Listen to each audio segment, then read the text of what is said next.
آج ہم نے اپنے ٹاپک کے لیے جس بطخ کا انتخاب کیا ہے اس کا نام ہے کامن پوچارڈ۔ تو آئیے بغیر وقت ضائع کیے اپنے ٹاپک کی طرف چلتے ہیں۔ کامن پوچارڈ یا عام پوچارڈ ایتھیا فیرینا، جسے صرف یونائٹڈ کنگڈم میں پوچارڈ کے نام سے جانا جاتا ہے، ایک درمیانے سائز کی غوطہ خور بطخ ہے جس کا شمار انیٹری خاندان میں ہوتا ہے۔ یہ پیلارکٹک میں پھیلی ہوئی ہے۔ اس کی افزائش بنیادی طور پر اسکینڈینیویا اور سائبیریا کے میدانی علاقوں میں ہوتی ہے۔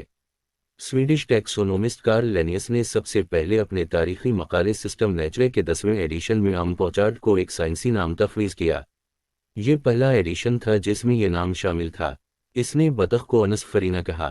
1822 میں جرمن ماہر حیوانیات فریڈرک بوئی نے مختلف غوطہ خور بطخوں کے لیے ایتھیا کی نسل بنائی اور عام پوچارڈ کو اس نئی نسل میں منتقل کیا۔ عام پوچارڈ کی نسل کے طور پر ایتھیا کو اگلی صدی کے بیشتر عرصے تک ملایا گیا۔ ماضی میں شمالی امریکہ کے سرخ بالوں والی بطخ کو ایک ذیلی نسل سمجھا جاتا تھا، لیکن اب عام پوچارڈ کو ایک نوع کے ہونے پر اتفاق کیا گیا ہے جس میں کوئی ذیلی نسل نہیں ہے۔ عام پوچارڈ ایک درمیانے سائز کی غوطہ خور بطخ ہے جس کی لمبائی 42 سے 49 سینٹی میٹر یعنی 17 سے 19 انچ ہے، جس کے پروں کا پھیلاؤ 71 سے 82 سینٹی میٹر یعنی 28 سے 32 انچ ہے۔ یہ بطخ ڈھلوان پیشانی اور نسبتاً لمبی بل کے ساتھ سٹاک اور چھوٹی دوم والی ہوتی ہے۔ اس کا وزن، جو صرف موسم سرما کے پرندوں کے لیے بتایا گیا ہے، 467 سے 1240 گرام یعنی 16.5 سے 43.7 اونس تک ہے۔ نر اوسطاً ماداؤں سے بڑے اور بھاری ہوتے ہیں۔ نر کا ایک شاہ بلوط رنگ کا سر اور گردن، ایک سیاہ چھاتی اور دوم، اور ایک ہلکا بھورے رنگ کا جسم ہوتا ہے جس پر باریک ورمیکولیشنز کا نشان ہوتا ہے۔ اس کا بل گہرا خاکستری ہوتا ہے جس کے درمیان میں ایک وسیع نیلا سرمئی بینڈ ہوتا ہے۔ اس کی آنکھ کا آئس پیلے نارنجی سے سرخ رنگ کا ہوتا ہے اور افزائش کے موسم میں اس کی آنکھ چمکدار ہوتی ہے۔ ٹانگیں اور پاؤں دونوں کے تمام عمر میں سرمئی ہوتے ہیں۔ مادہ کی آنکھ کا آئس بھورا ہوتا ہے، بعض اوقات زرد مائل بھورا ہوتا ہے۔ پوچارڈ کی افزائش کا مسکن دلدلی اور 1 میٹر یا اس سے زیادہ پانی کی گہرائی والی جھیلوں پر مشتمل ہے۔ پوچارڈ زیادہ تر معتدل اور شمالی یورپ اور پیلارکٹک کے اس پار افزائش نسل کرتے ہیں۔ وہ نقل مکانی کرنے والے ہیں اور یورپ کے جنوب اور مغرب میں موسم سرما گزارتے ہیں۔ برٹش جزائر میں پرندے مشرقی انگلینڈ اور نشیبی اسکاٹ لینڈ میں افزائش پاتے ہیں۔ شمالی آئرلینڈ میں قلیل تعداد میں ان کی تعداد میں بتدریج اضافہ ہوتا ہے اور ریپبلک آف آئرلینڈ میں یہ کافی افزائش پاتے ہیں۔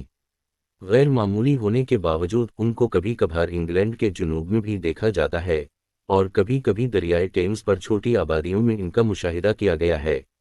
روس اور اسکینڈینیویا سے پرندوں کے پیچھے ہٹنے کے بعد بڑی تعداد برطانیہ میں موسم سرما میں رہتی ہے۔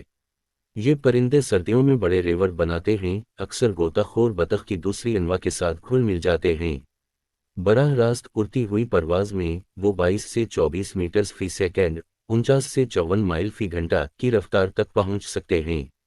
عام پوچارڈ پودوں کے مواد بشمول سیڈز، چھوٹی مچھلیوں، مولسکس اور دیگر آبی غیر فقرے کھاتے ہیں۔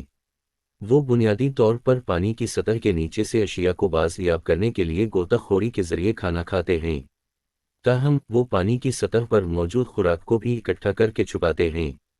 وہ اپنا زیادہ تر کھانا رات کو کھاتے ہیں۔ مادہ پودوں کے مواد سے ایک پلیٹ فارم گھونسلہ بناتی ہے، اسے یا تو زمین پر پانی کے کنارے سے 10 میٹر یعنی 33 فٹ کے اندر رکھا جاتا ہے یا پانی کی سطح سے اوپر اٹھنے والے پلیٹ فارم کے ساتھ پانی میں رکھا جاتا ہے۔ یہ ہمیشہ گھنے احاطہ میں واقع ہوتا ہے۔ مادہ اس وقت تک روزانہ ایک انڈا دیتی ہے جب تک کہ اس کا کلچ مکمل نہ ہو جائے، یعنی عام طور پر 8 سے 10 انڈے۔ اس کے بعد ہی وہ انکیوبیشن شروع کرتی ہے۔ انڈے سبزی مائل سرمئی اور بڑے بیضوی ہوتے ہیں، اوسطاً 62 ملی میٹر ضرب 44 ملی میٹر یعنی 2.4 انچ ضرب 1.7 انچ کی پیمائش کے ہوتے ہیں۔ گھونسلے کی کامیابی کا انحصار کئی عوامل پر ہوتا ہے، بشمول مادہ کی عمر، اس کے جسم کا حجم، گھونسلہ شروع کرنے کی تاریخ اور کلچ کا سائز۔ پرانے اور بھاری پرندے چھوٹے اور ہلکے پرندوں سے زیادہ کامیاب ہوتے ہیں۔ عام پوچارڈ ان انواع میں سے ایک ہے جو افریقی، یوریشین ہجرت کرنے والے آبی پرندوں کے تحفظ کے معاہدے AWA کے ذریعے محفوظ ہیں۔ بین الاقوامی union for conservation of nature نے اس کو غیر محفوظ قرار دیا ہے۔ اگرچہ اس کی ایک بہت بڑی رینج اور بہت بڑی آبادی ہے، لیکن کئی علاقوں میں تیزی سے کمی کے ثبوت موجود ہیں۔ محترم ویورز، جنگلی اور آبی حیات کی مفید معلومات کے لیے ہمارے چینل سے جڑے رہیں۔